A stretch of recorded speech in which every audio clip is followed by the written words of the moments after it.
परं ब्रह्म तस्मै श्री गुरुवे नमः। ओम नमो ब्रह्म दिव्यो ब्रह्म विद्या संप्रदाय कृतभ्यो नमो मंत्र ऋषिभ्यो महद्भ्यो नमो गुरुभ्यः सर्वपल्लहिरहिता प्रज्ञानघनः प्रगद्धो ब्रह्मेवामस्मि। ओम नारायणं पद्मं वसिष्ठं शक्तिं च तत्पुत्रं पराशरं च व्यासं शुभं गौड़पदं गोविंद रघुन्द्रमथा शिष्यं श्री शंकराचार्यमथा पदपादं च हस्तामलकं च शिष्यं तम तोटकं वर्तिकान्वन्न अश्वद गुरु संततो मानतो अस्मि श्रुति स्मृति पुराणानाम् आलयं करुणालयं नमामि भगवत्पादं शंकरं लोकशंकरं शंकरं शंकराचार्यं केशवं बादरायणं सूत्रभाष्यकृतो वन्दे भगवन्तो पुनः पुनः ईश्वरो गुरुरात्मेति मूर्तिभेदविभागिने व्योमवक्ताय देहाय दक्षिणामूर्तये नमः। ओम श्री गुरुभ्यो नमः। ओम श्री परमात्मने नमः।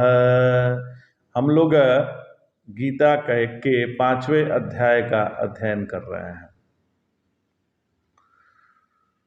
तो भगवान ने कहा यो अंतः सुखो अंतरारामः, मतलब अंतः सुख माने आत्म सुख, अंतः सुख माने आत्म सुख। अंतः आत्मा स एव सुखम यस्य असौ अंतः सुखः।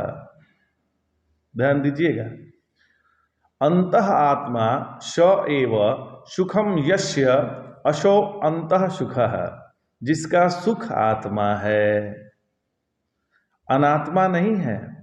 वह किसी बाह्य पदार्थ से तादात्म्य करके या इंद्रियों की निर्विषयता मात्र से या प्रकृत अहंकार में अस्मिता जोड़कर या विवेक ख्याति करके सुखी नहीं हो सकता। आत्म सुख ही जिसका सुख है, जिसका आत्मा ही परमानंद स्वरूप है। भगवान कहते हैं कि वह योगी जहाँ त्वम पदार्थ और तत्पदार्थ का भेद नहीं है,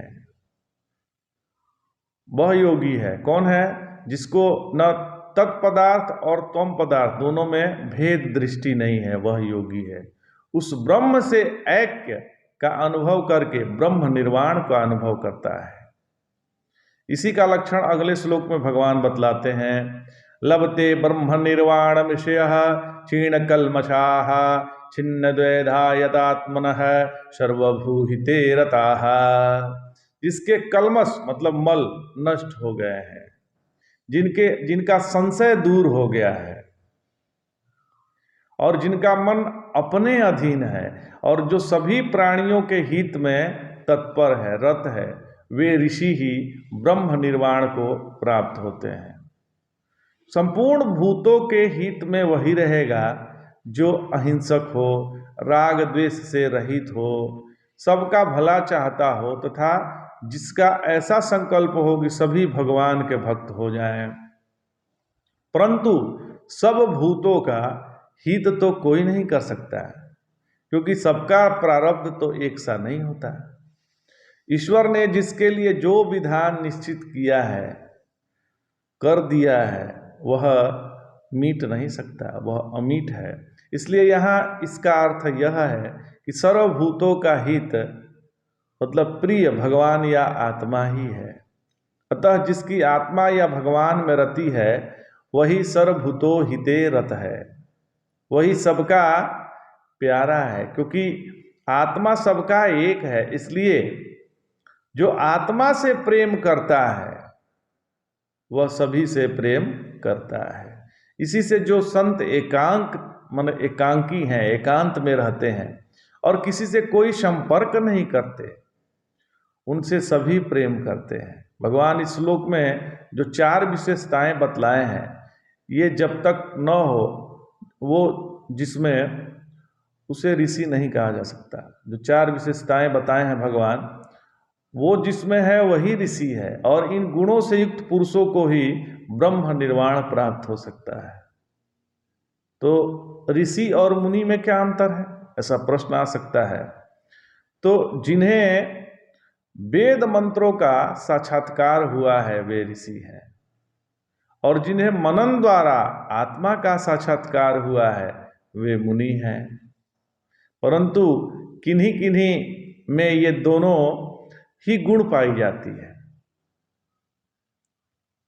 किन्हीं में ये दोनों ही गुण पाई जाती है, तो वे दोनों ही उपाधियां प्राप्त कर लेते हैं। और जैसे नारद जी ऋषि भी हैं और मुनि भी हैं। तो यहाँ पे छिन्न द्वैधा कहा गया है। छिन्न द्वैधा, छिन्न द्वैधा का मतलब है आत्मा नित्य है अथवा अनित्य जड़ है, अथवा चेतन ईश्वर और जीव में भेद है। अभेद तथा इस संसार की उत्पत्ति का कारण ईश्वर है या प्रकृति इत्यादि शंकाएं ही द्वैधा है।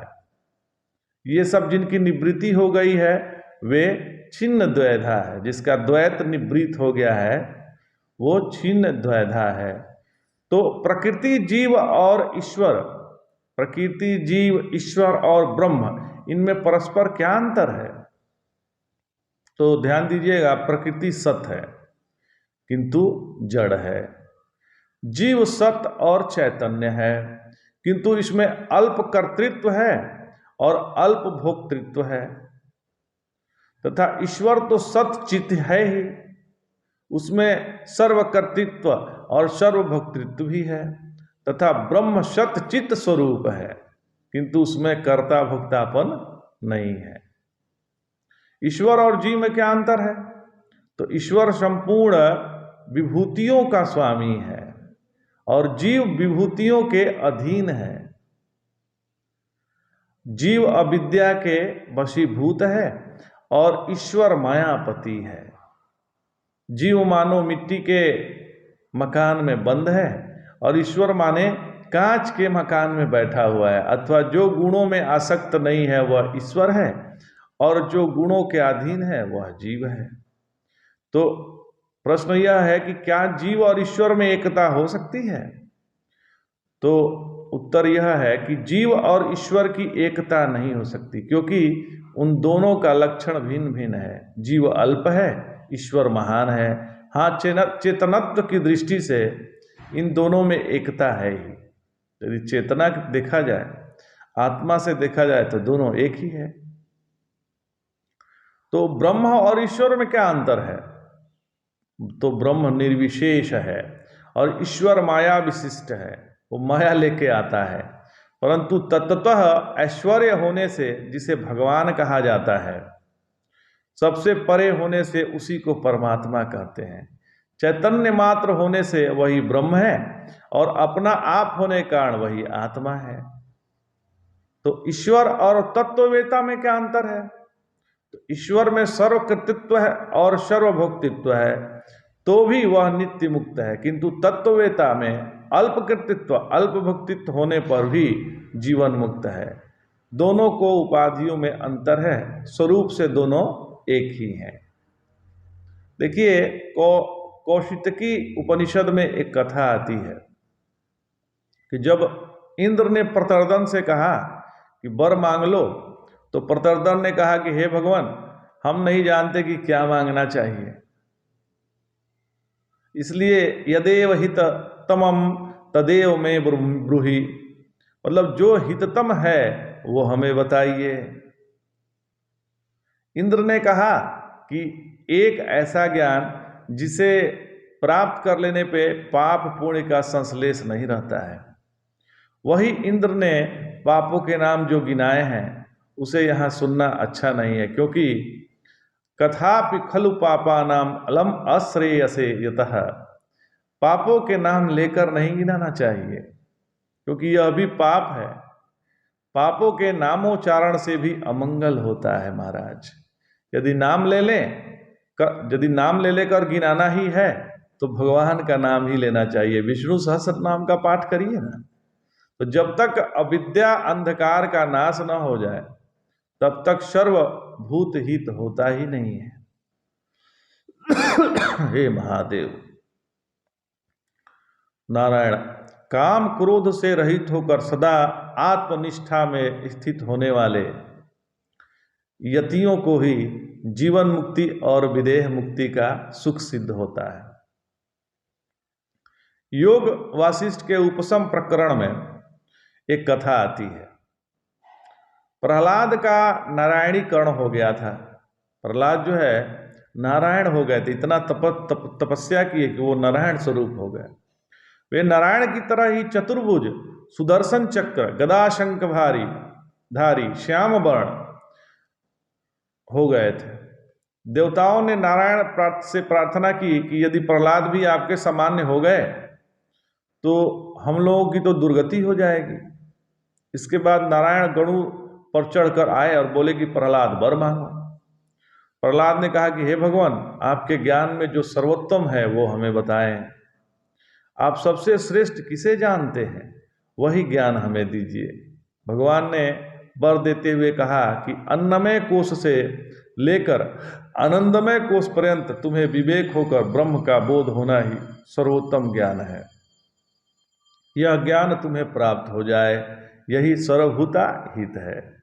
भगवान आगे कहते हैं 26वां श्लोक, काम क्रोधि वियुक्तानाम यतीनाम यत चेतसाम अभीतो ब्रह्म निर्वाणम वर्तते विदितात्मनाम।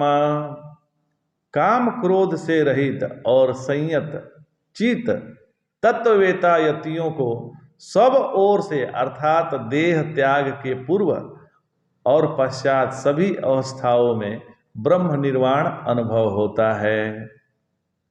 जब तक क्रोधादि विकार रहेंगे तब तक जीवन मुक्ति संभव नहीं। केवल ज्ञान से ही क्रोधादि विकार निवृत्त नहीं होती, ज्ञान निष्ठा से ही इनसे छुटकारा नहीं मिलता। जब तक ये द्वेष रहेंगे तब तक निर्विकल्प समाधि भी नहीं हो सकती। ध्यान दीजिएगा, ध्यान ज्ञान और ज्ञान निष्ठा में क्या अंतर है? तो ध्यानी या उपासक में कर्तापन भोक्तापन रहता है, किंतु ज्ञानी देह और प्रपंच से परे है। ज्ञान में कर्ता भोक्तापन का बाध होकर शुद्ध सत्ता मात्र रह जाता है। ध्यान में आनंद को भोगा जाता है और ज्ञान आनंद स्वरूप है।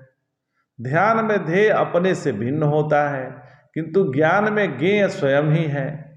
तो ज्ञान और ज्ञान निष्ठा का अंतर वैसा ही है जैसे किसी का पिता लाखों रुपए बताकर मर गया, उसको विश्वास भी हो गया कि धन फलाने जगह है, किंतु जरूरत पड़ने पर भी वह अपने काम में नहीं ला रहा है। ऐसा है ज्ञान।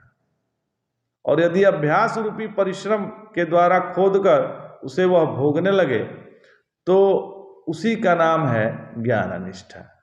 तो ज्ञान निर्विकल्प स्वरूप है और ज्ञान निष्ठा जो है वो निर्विकल्प अवस्था है।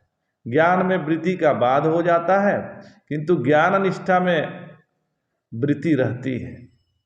ज्ञान निष्ठा ज्ञानी में रहती है और ज्ञानी शरीर दृष्टि से कहा जाता है। ज्ञान स्वरूप है और जो कुछ भी है वह स्वस्वरूप है, वह ज्ञान निष्ठा है। तो कई लोग कहते हैं कि गीता में तो सन्यासियों का वर्णन ही नहीं है, लेकिन हम जितने श्लोक पढ़ते जा रहे हैं क्या इनमें सन्यास की चर्चा नहीं है? जिस ज्ञान निष्ठ की, जिस तत्ववेता की बात कही जा रही है वे सन्यासी ही होते हैं। यहाँ यति शब्द से तात्पर्य है कि काम क्रोध वियुक्ता नाम, स्वयं काम क्रोध ने जिसे छोड़ दिया है, जिसके पास डर के मारे काम क्रोध नहीं फटकते। काम क्रोध आदि यह सोचते हैं यदि इसके पास गए तो ज्ञान दृष्टि से, यदि इसके पास गए तो ज्ञान दृष्टि से यदि हमें देखा तो हम भस्म हो जाएंगे।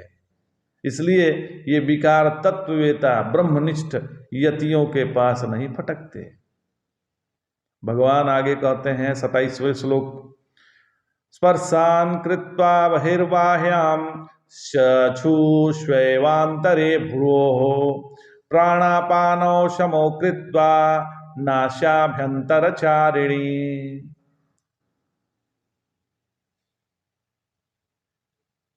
और 28वां श्लोक भी लेते हैं, यतेन्द्रिय मनोबुद्धिर्मुनिर्मोक्ष परायणः विगतेच्छा भय क्रोधो यः यदा मुक्त एवशः। अर्थात विवेक, द्वारा शब्दादि विषयों को अपने से अलग करके, नेत्रों को दोनों भौहों के मध्य में स्थिर करके, नासिका के बीच में चलने वाले प्राण और अपान को समान करके, जो इंद्रिय को मन को जीत कर ध्यान में तत्पर है तथा इच्छा भय क्रोध से रहित और वह मोक्ष परायण मुनि सर्वदा मुक्त ही है। मतलब विवेक द्वारा शब्दादि विषयों को अपने से अलग करके, नेत्रों को दोनों भौहों के मध्य में स्थिर करके, नासिका के बीच में चलने वाले प्राण और अपान को समान करके, जो इंद्रिय और मन को जीतकर ध्यान में तत्पर हैं और तथा इच्छा भय क्रोध से रहित हैं, वह मोक्ष परायण मुनि सर्वदा मुक्त ही है। तो मुनि को केवल भगवान या आत्मा की प्राप्ति की ही इच्छा रहती है और किसी की इच्छा नहीं रहती है।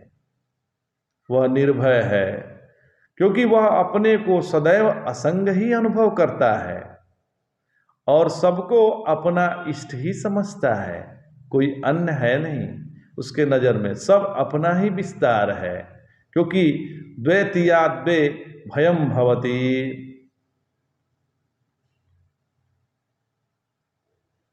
इस श्रुति के अनुसार उसे द्वैत दृष्टि में भय जान पड़ता है।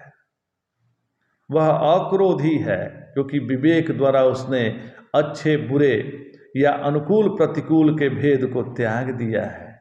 ऐसा पुरुष मुक्त है। आज इतना ही। जय जय शंकर, हर हर शंकर।